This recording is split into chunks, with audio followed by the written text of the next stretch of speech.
而好有趣嘅地方就係好多時佢講嘅古仔表面上都好似同嚟到求助嘅人冇乜拉楞咁，但係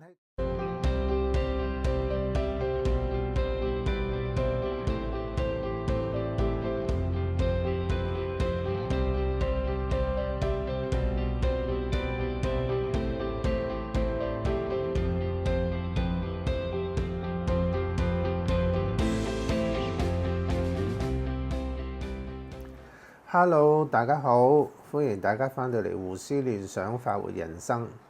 上星期嗰一集咧，最後尾我都提到聖經裏邊講過話，思想係比世界上高一切嘢都嚟得重要，所以我哋要好好咁樣保護我哋嘅思想。原因係我哋一生嘅成敗，有啲咩結果都係由我哋思想而影響導致。咁今個星期咧，就思想方面咧，我就想講多少少點解我哋要咁着意去保護我哋嗰個思想。原因係喺今個星期我就睇緊一本書，係一本簡體字啦，係國內翻譯嘅翻嚟。佢嘅書名叫做《深度看見》，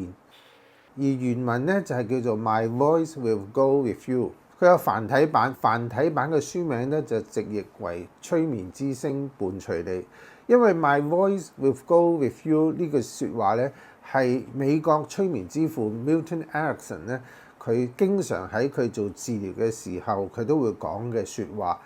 以至佢利用聲音去幫助聽嘅人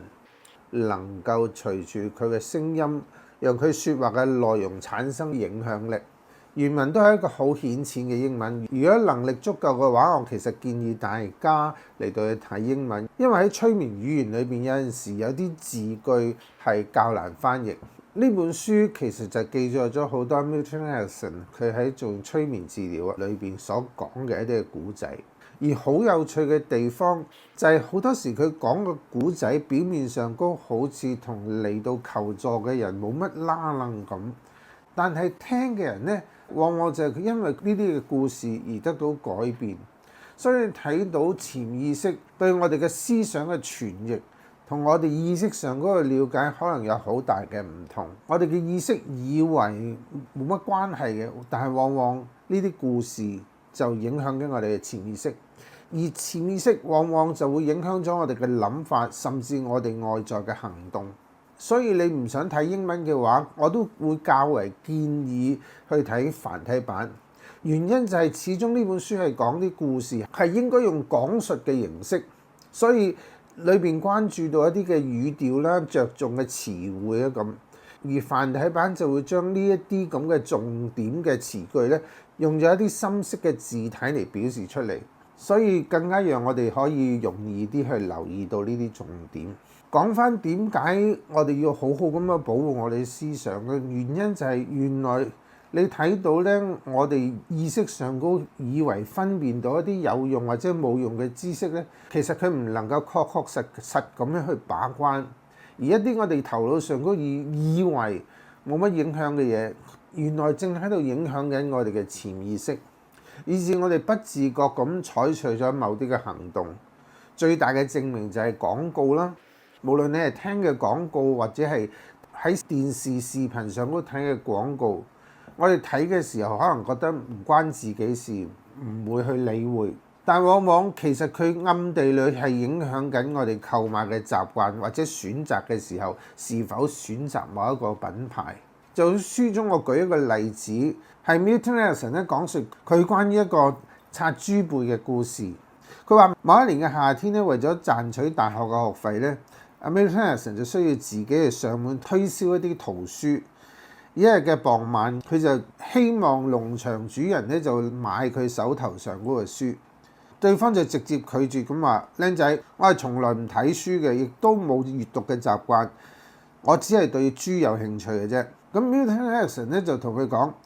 咁喺你忙住餵豬嘅時候，我能唔能夠企喺度同你傾下偈啊？咁農場主人就表示咧冇所謂啊，你隨便講。不過咧，僆仔咁樣對你係冇任何嘅好處，我亦都唔會在意你講啲乜嘢，我只係想好好咁餵我呢一竇嘅寶貝豬嘅啫。咁跟住落嚟咧 ，Milton Erickson 就自顧自咁介紹起本書嘅內容啦。佢一邊講嘅時候，一邊就不經意咁喺地上高執起咗2塊石塊，同啲豬喺度擦背。因為 Milton Erickson 佢本身亦都係個農家子弟，對呢一種咁嘅行為咧駕輕就熟。農場主人見到佢嘅舉動嘅時候，就突然間停低落嚟，同佢講：你係一個愛豬嘅人，任何知道點樣讓豬高興嘅人都係我嘅朋友。你今晚留低嚟食飯啦，瞓一晚都冇問題，我一定會買你嘅書。原來喺呢個故事裏邊 Milton Erickson 想表達2個重點。第一個就係佢其實唔係要去討好呢個農場主人，因為佢屋企本身都係養豬，所以佢潛意識有個習慣，見到啲豬嘅時候，佢就會執起啲石頭同啲豬喺度擦背脊。嗱，呢個強調嘅係不經意，原因就係我哋有啲嘅行動，有啲嘅行為，其實係未必經過我哋嘅意識思考就自己運作起上嚟，甚至有陣時我哋做咗都唔為意。所以就如我上個星期講，我哋有冇一啲好細微嘅習慣，重複又重複咁樣做，而我哋冇留意到呢？而呢啲可能小習慣就影響咗我哋未來，可能係好嘅，可能係唔好嘅後果。而第二樣想表達嘅就係，人有陣時被影響嘅未必係因為你嘅説話，而係可能你嘅行動讓對方嘅潛意識有一種好親近，覺得你係同路人嘅感覺，以至對你係一種信任。而呢種信任唔係憑你口講啲乜嘢，而係佢裏邊潛意識嚟到去感受到嘅。所以由此可見呢，累積喺我哋嘅潛意識裏邊啲嘅諗法，未必一定淨係啲言語，可能係一啲嘅習慣，可能係一啲嘅行動，可能係一啲嘅思想，甚至可能係一啲圖像。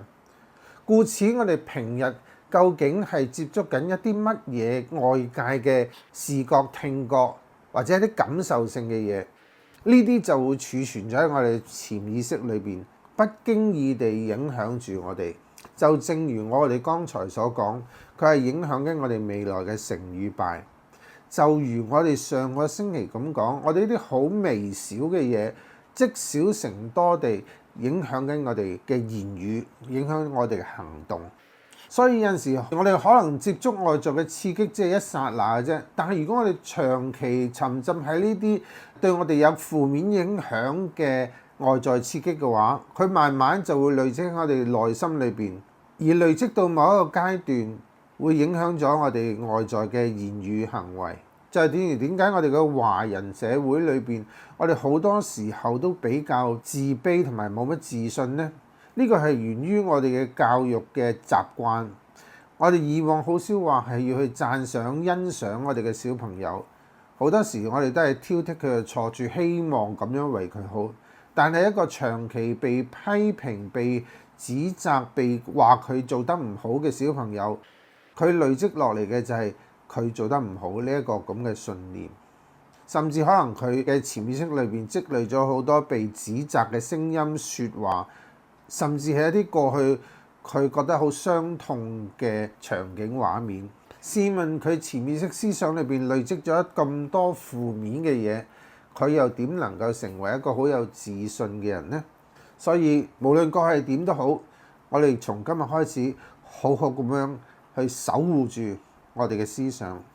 守護住我哋自己嘅人生。祝大家都會有一個開心快活嘅未來。我哋今集就到呢一度。如果鍾意今集嘅朋友，請你下低按讚、訂閱、留言、分享，同埋撳埋隔離嘅鐘仔，有新片嘅時候就可以第一時間通知到你。我哋下集再見，拜拜。